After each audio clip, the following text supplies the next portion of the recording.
Tá sé mar spruch ag Gaeilge iris chur le líon agus le caideán na nimachtaí agus na neisinaí úsáilte Gaeilge an taobh seo tíre, aber gon phobal a gotainne, gon óige agus go hailí ach go háirithe.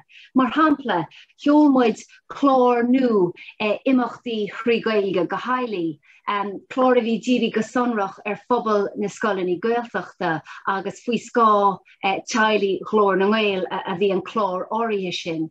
Agus nó muid is sú le sppragu agus takeíocht a cheoirt go úsáid na Gaeilge Somála, leag muid amach nó rachtal muid ceardlanna éagsúla, imachtaí spríúla agus imachtaí edachasúla chomach. Mar hampla ceardlanna i Scoile Circus, ceardlanna i Grothu Popéid, im léhantí sprí i Galáiste Uisce, agus mar sin de, bhí anspríon.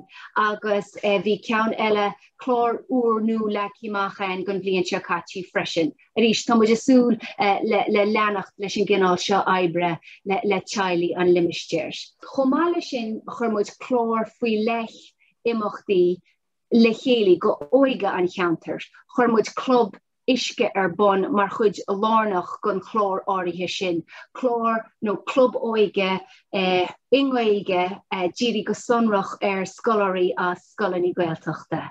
Chomáile sin i gcóir le eagraíochtaí eile sa gceantar, rachtan muid campi saoirí faoi leith díri phobal na Scoile Gaeltachta agus chur muid céim scoláireachtaí bon chun tacu le daoine a bhealú hiag na himachtaí áirithe sin. Arís agus muid asú le deisina maithe úsáidte Gaeilge ord chaideán a chur fáil go óige an cheantars, agus iad a bhealú leis na deisinaí sin a hapú chomach céanna. Mar hampla eile beidir gon obair atá déantaí an seo an eris, chur muid chlár nua go ranganí Gaeilge le chéalaí, rinne muid comhardú na deisina fólam tha Gaeilge an taobh seo tíre.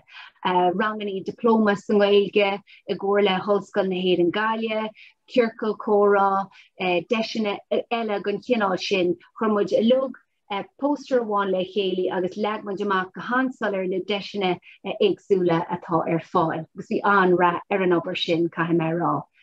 Rud eile, a bhín siúla go leanúnach agus obair atá an táhachtach ag geantar Gaeltachta gon cineál seo. Bhí muid amán paidbliachta agus amán feasachta bhean rialta, maidir le céim tain, céir tarsúlainn agus céim táhacht a bhaineann leis an gcineál seo oibre. I dtéirmí ginearálta, níl muid achan a hús, tá muid asúil go mór le bheith ag cur leis an obair seo agus ag tógáil an obair, agus leis an gomarsáid, agus leis an gcóra ag gaithimh an ama. Agus máta si begéirí níos mó a léamh fuain nó a chleistéil wain féidir sinna dhéine RCíh gaeilgeiris.ie nó chocu libh muid a leanach na meán hóisialta a chuirid ag Gaeilge Iris.